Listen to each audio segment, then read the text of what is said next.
No woman passed the Alpha's challenge until a quiet Omega stepped from shadows, and one hello everyone. Before we begin today's story, I have a small favor to ask. Please hit subscribe and turn on the notification bell so you never miss our channel's new videos. It's quick, free, and the best way to support us in bringing you more dramatic stories. Your support means the world to us. Where are you watching from? Drop your city or country in the comments below. Thank you very much. Now, back to Evelyn Moore. The great stone hall of the Northern Pax breathed like a living thing, warmed by hundreds of bodies and lit by iron braziers whose steady glow reflected off banners stitched with ancient symbols of authority and lineage. And at its heart stood the circle of trial, a ring of pale granite worn smooth by generations of challenges meant to test worth rather than strength alone, though most never understood the difference. And tonight the Alpha's challenge carried a weight that pressed on every chest like a held breath,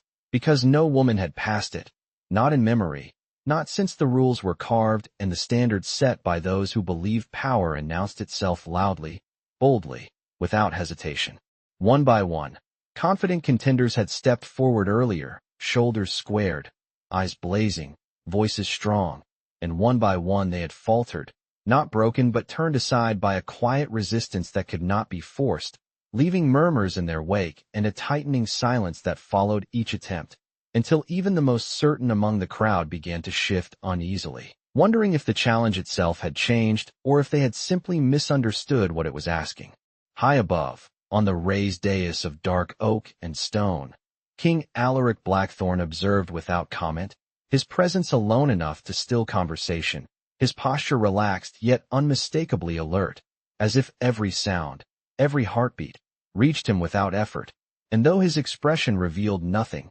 the air subtly leaned toward him, waiting. Along the outer edge of the hall, where shadows pooled between pillars and banners stirred faintly in the rising warmth, stood Evelyn Moore, a quiet Omega whose name passed unnoticed from lip to lip because it rarely passed at all, her simple attire blending into the background by design rather than accident, her gaze lowered not in submission but in careful attention, as if she were listening for something no one else could hear. She had come to serve, to observe, to remain unseen, the role expected and accepted, yet with each failed attempt her awareness sharpened, not with hope, but with recognition, a sense that the challenge spoke a language she had known all her life, one learned in silence and patience rather than praise. Around her, whispers slid past like drafts through a door, dismissive and certain, confident that the outcome had already been decided, that the night would end without an answer, and Evelyn let them pass without resistance, feeling instead the steady rhythm of her own breath, the grounding weight of the stone beneath her feet, and the subtle pull that asked not for force but for presence. As the hall settled into a strained pause and the keeper of the circle prepared to close the trial, a stillness gathered, delicate and precise, and from the shadows at the edge of expectation, Evelyn lifted her chin, not yet stepping forward, only acknowledging the moment that had been waiting for her long before she knew its name. The murmur that followed the final attempt did not rise into outrage or disappointment, but sank into something heavier, a shared uncertainty that rippled through the stone hall, as if the walls themselves were reconsidering what they had witnessed, because every contender who had stepped into the circle of trial had come prepared to conquer, to impress, to prove worth through certainty and force, yet the circle answered none of it, and each woman who emerged did so with dignity intact but purpose unanswered, eyes flicking toward the dais and then away,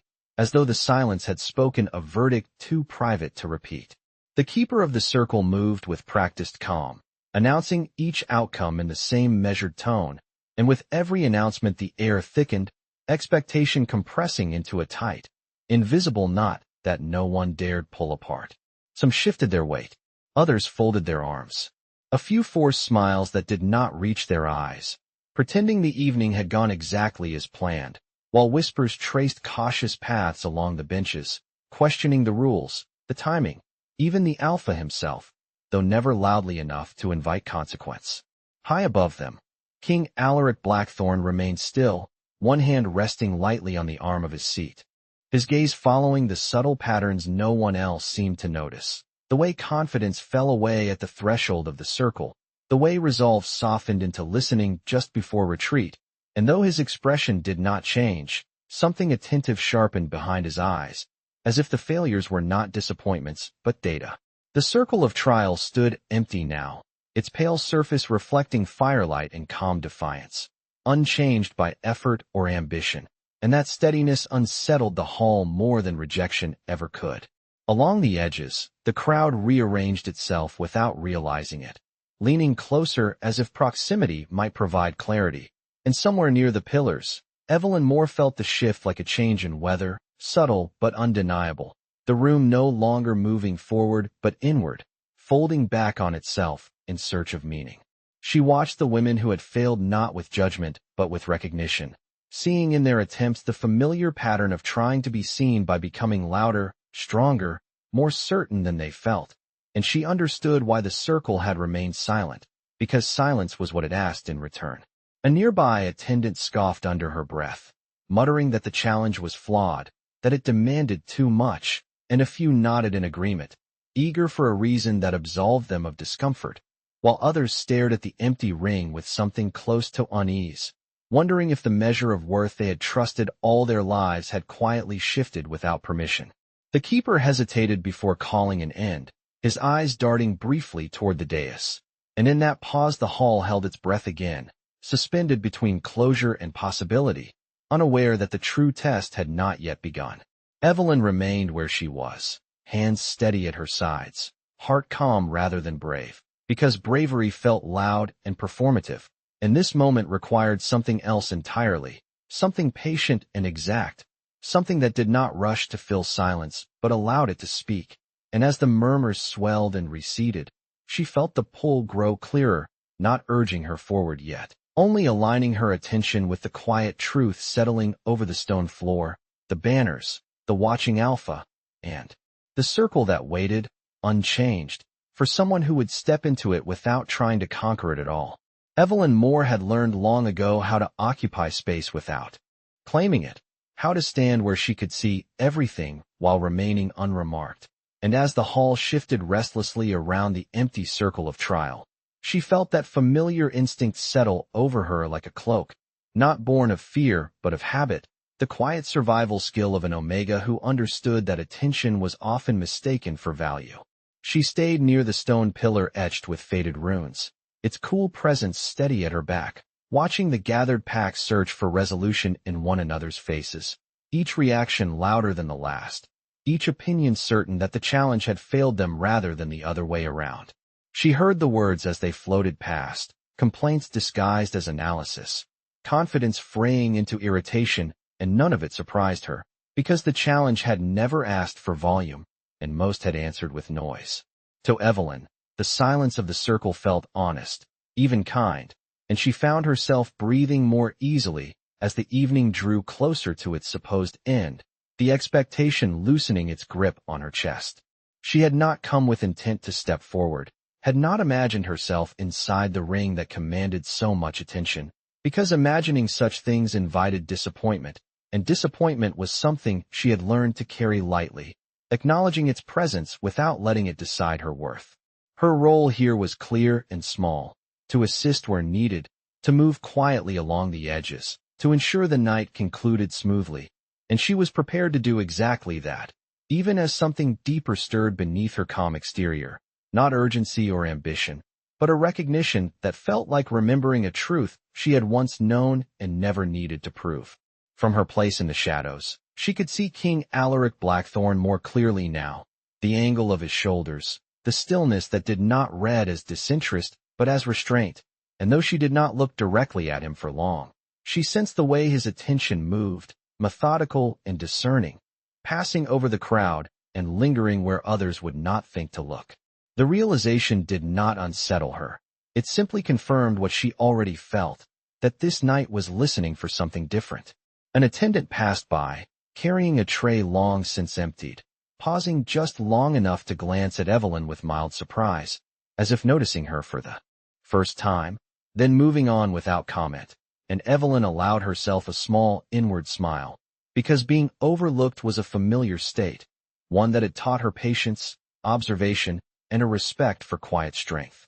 She remembered moments like this from her past, Times when others had rushed to fill space while she waited, learning the shape of a room, the rhythm of expectation, the subtle cues that revealed when action mattered and when restraint was the wiser choice. The circle of trial remained untouched, its surface unmarked, and Evelyn's attention returned to it not with longing, but with understanding, because it did not demand proof, only presence. And presence was something she had practiced all her life. As voices rose and fell around her, and the keeper prepared to speak again, Evelyn adjusted her stance slightly, grounding herself on the stone floor, her posture relaxed but aligned, unaware that this small, unremarkable movement would soon carry more weight than any confident stride taken before it, and that the shadows she had learned to inhabit so well were not hiding her from destiny at all, but preserving her until the exact moment she would be needed. The keeper's voice finally rose to signal closure, measured and formal,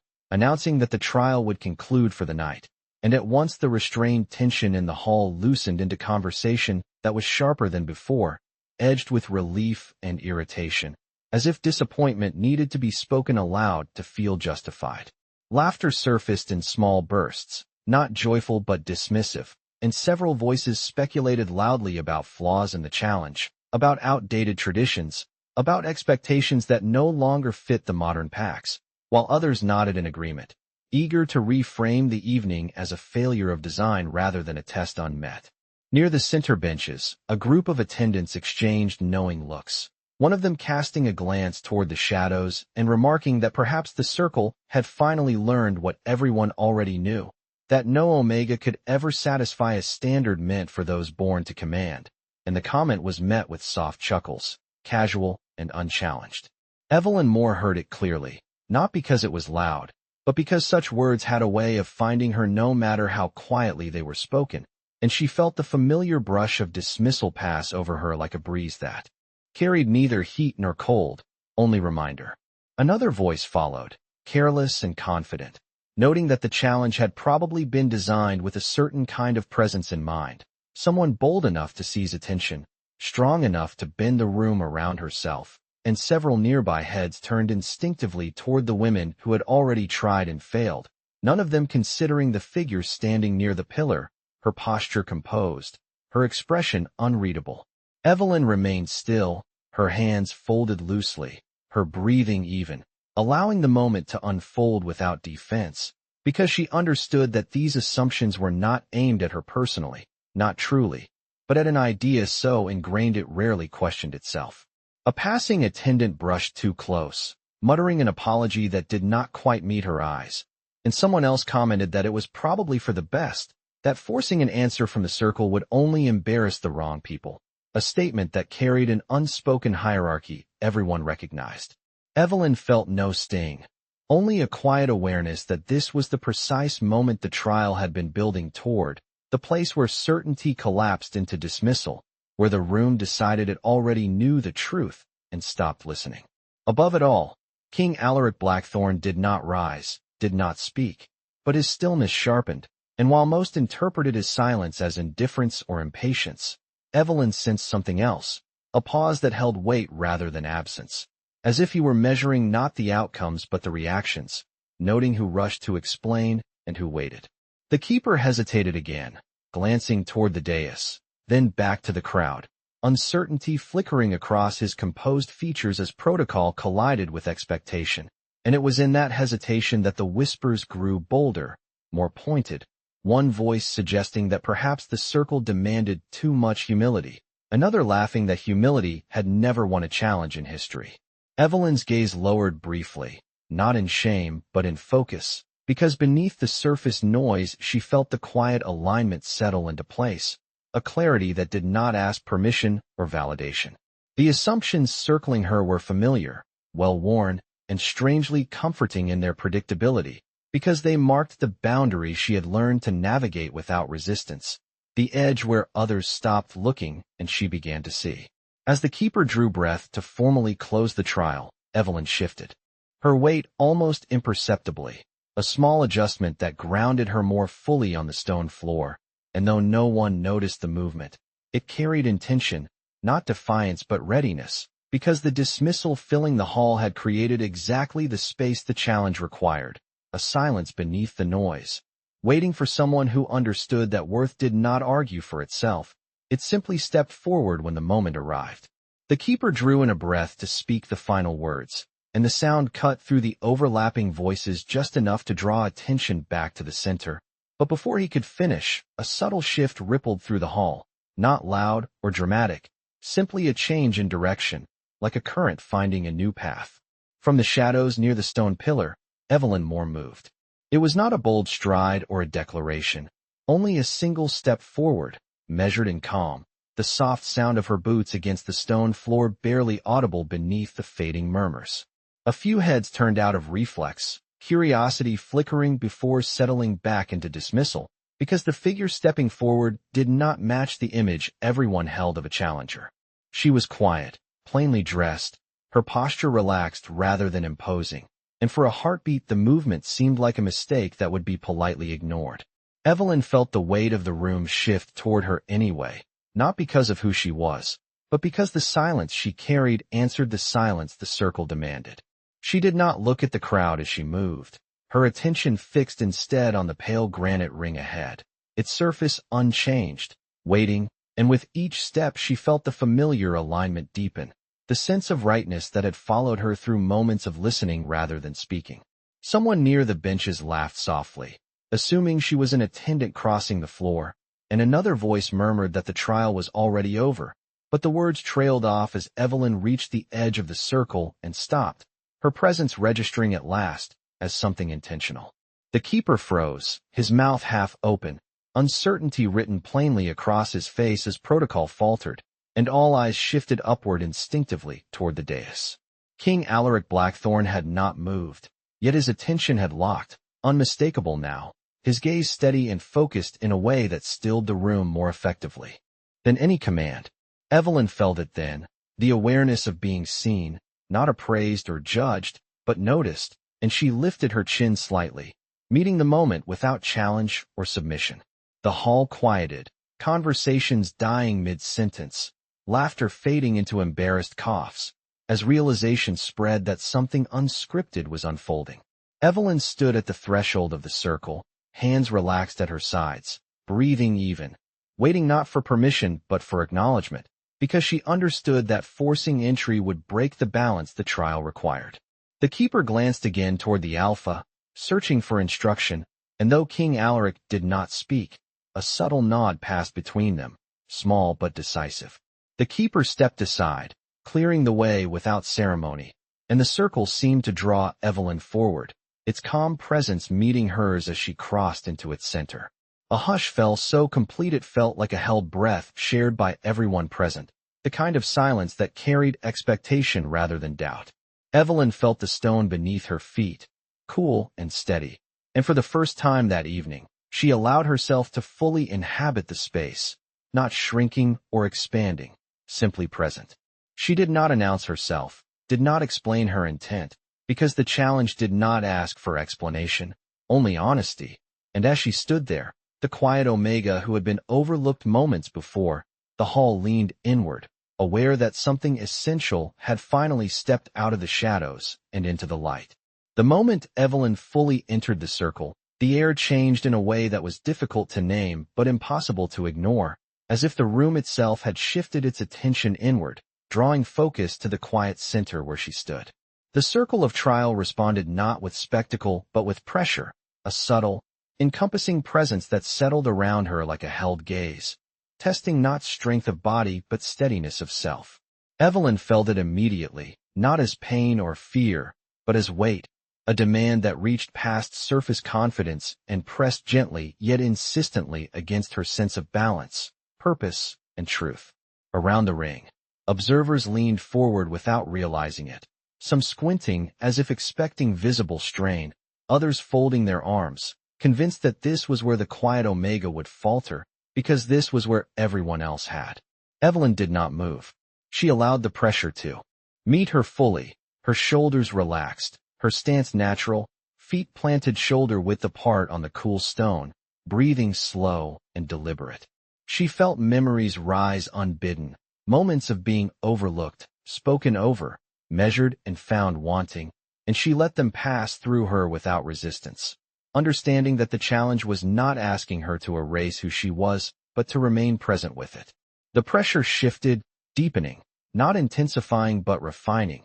as if adjusting its focus, and Evelyn sensed the room fade at the edges of her awareness, leaving only the circle and the quiet alignment she had felt all evening. A ripple of unease moved through the crowd as seconds stretched longer than expected, because nothing dramatic was happening, no visible struggle, no sign of surrender, and that absence unsettled them more than failure ever had. The keeper watched closely now, his earlier certainty replaced by concentration, while King Alaric Blackthorn's attention sharpened further, his posture subtly changing as if he were listening to something beneath the silence. Evelyn felt the pressure probe gently at her intentions, testing for performance, for desire to impress, for hunger for approval, and finding none of it. The circle seemed to settle, its presence steady rather than resistant. She thought briefly of the women who had stood here before her, their confidence bright but brittle, and she honored their effort without comparison,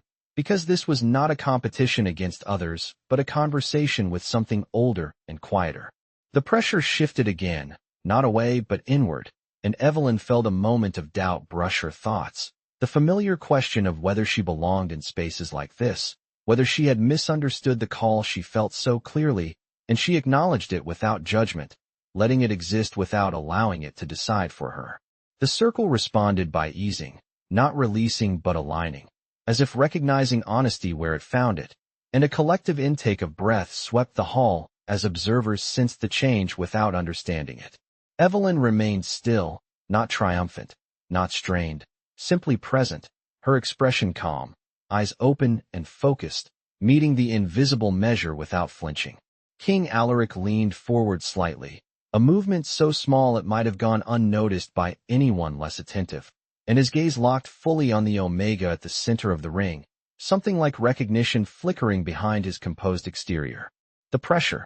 continued its quiet assessment, passing over Evelyn like a tide that tested depth rather than force, and finding no pretense to push against, it settled into a steady equilibrium that felt less like a trial and more like confirmation. Murmurs began to stir at the edges of the hall, confusion giving way to awe, because the quiet Omega had not bent or broken, had not fought or yielded, and yet the challenge had not turned her away. Evelyn felt the stone beneath her feet, the calm within her chest, and understood that the true test was not about enduring the pressure, but about standing honestly within it. And in that understanding, she remained, steady and unafraid, as the circle continued to hold her, listening. The equilibrium held for a long moment, long enough that the hall seemed to forget how to breathe, and then the circle of trial responded in a way no one expected, not by pushing Evelyn more away or demanding more of her, but by stilling completely, the subtle pressure easing into a profound calm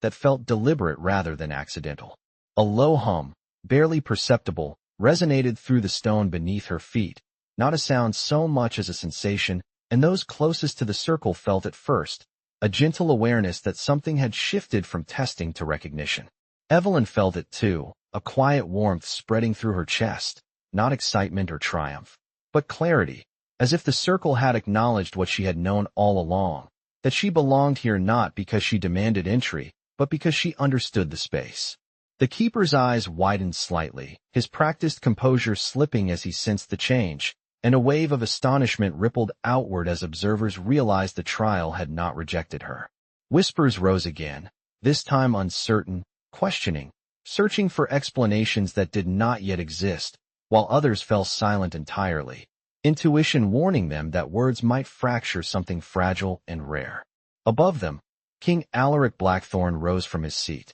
The movement was unhurried, controlled, but it carried immediate authority, and the hall stilled in response, every gaze snapping toward him as benches creaked and conversations died mid-thought. He stepped forward to the edge of the dais, his presence amplifying the quiet rather than breaking it, and his eyes never left Evelyn, studying her not as a curiosity, but as an answer. In that gaze there was no surprise, only recognition, as if a long-held question had finally resolved itself. Evelyn felt the attention without flinching, meeting it with the same steadiness she had offered the circle, because she sensed that this moment was not about judgment but alignment, 2 points finally acknowledging the same truth. The circle's calm deepened, its surface reflecting the firelight with an almost luminous clarity, and those sensitive to such things felt the unmistakable sense of completion, the subtle finality of a measure fulfilled. King Alaric descended the steps slowly,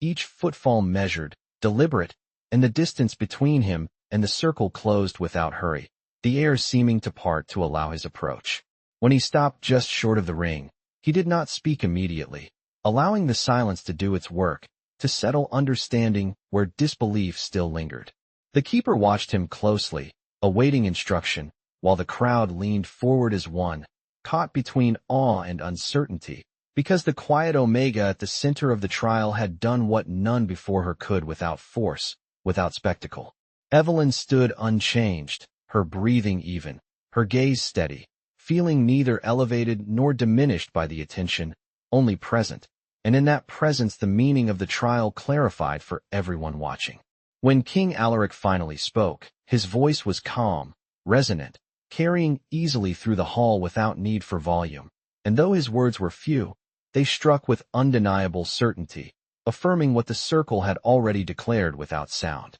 The trial was complete. The measure had been met. And as understanding spread through the hall, astonishment giving way to respect, it became clear that destiny had not arrived with thunder or command, but with a quiet Omega stepping forward, standing true, and being recognized at last. The silence that followed King Alaric's words was not empty but charged, carrying the weight of understanding as it spread through the hall, settling into every corner where disbelief had lingered moments before. The Alpha did not raise his voice, did not gesture for emphasis, yet his acknowledgement carried more authority than any proclamation, because it aligned perfectly with what the circle of trial had already affirmed. He stepped closer now, crossing the final distance with measured ease, stopping just at the edge of the granite ring, close enough that the firelight reflected in his eyes. As he regarded Evelyn more with open clarity, those watching felt the shift immediately, the unspoken hierarchy rearranging itself as assumptions gave way to recognition,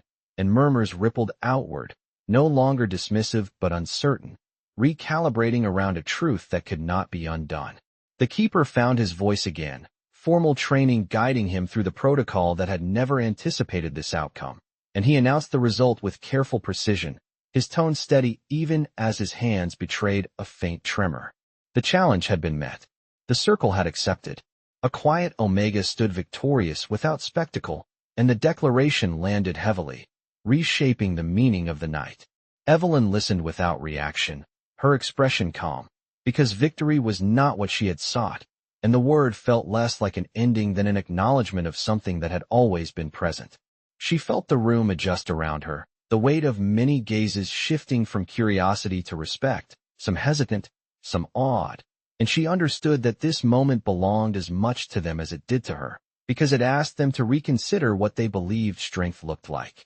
King Alaric extended a hand, not as command or claim, but as invitation, a gesture that spoke of equality rather than dominance, and the hall stilled once more as Evelyn considered it. She stepped forward without haste and placed her hand lightly in his, the contact brief but resonant, a point of connection that confirmed alignment rather than possession. A collective breath was released as the Alpha turned slightly, positioning them both where the circle's light caught them evenly, no one in shadow, no one elevated beyond reach. His voice carried again, calm and clear, addressing the assembled packs with words chosen carefully, affirming the trial's purpose and its result, reminding them that worth was not measured by volume or force, but by presence and truth. And though the statement challenged long-held beliefs, it was delivered without accusation, allowing space for acceptance rather than resistance. Faces in the crowd reflected the shift, some thoughtful, some unsettled, others quietly inspired, and Evelyn felt a sense of grounding rather than triumph, aware that recognition brought responsibility as well as change. The circle remained luminous behind her, its task complete, and as protocol concluded and the formalities of acknowledgement unfolded, it became clear that the evening had altered something fundamental, not only for the quiet Omega who had stepped forward, but for the Alpha who had recognized her, and for the Pax who would carry this moment forward as a new measure of what it meant to stand, to listen, and to be chosen. As the formalities drew to a close and the hall began to breathe again, the energy did not disperse the way it usually did after a ceremony, because something had been set in motion that could not be quietly undone. Attendants moved with renewed purpose, voices lowered, eyes thoughtful, while members of the gathered Pax lingered rather than filing out, drawn together by the shared understanding that they had witnessed a turning point rather than an ending. Evelyn Moore stood beside King Alaric Blackthorne, not elevated above the crowd, but no longer hidden among it. Her presence steady and grounded as the Alpha addressed a final matter with measured clarity, affirming that the night's outcome would be honored not as exception but as precedent. His words carried assurance without threat, and the effect was immediate, a subtle realignment of posture and perspective among those listening, as if the weight they had long carried without question had shifted just enough to be noticed. Evelyn felt the change ripple outward, not as applause or acclaim, but as quiet recalibration, and she understood that recognition did not erase old habits or beliefs overnight, yet it opened a door that had been closed for generations. When the Alpha turned toward her once more, his gaze held neither expectation nor demand, only intention, and he spoke softly enough that only she could hear, acknowledging her choice to step forward as much as her success, reminding her that what she had done could not be taken lightly nor easily repeated, and that the path ahead would require the same steadiness she had shown within the circle. Evelyn met his words with a nod rather than reply, because she felt no need to promise what she already lived, and together they turned toward the assembled Pax one last time, standing side by side in a balance that felt deliberate and new. As the hall gradually emptied and the firelight softened into a warm glow rather than a spectacle, Evelyn found herself walking away from the circle, her steps unhurried, her mind clear, carrying with her not triumph but purpose, aware that the shadows she had once inhabited were no longer a place of hiding but a source of perspective she would always carry. Behind her, the circle of trial rested in quiet completion, its surface dulling as its task ended, while conversation sparked throughout the stone corridors beyond, retelling the evening in careful tones, testing the shape of this new understanding against old expectations.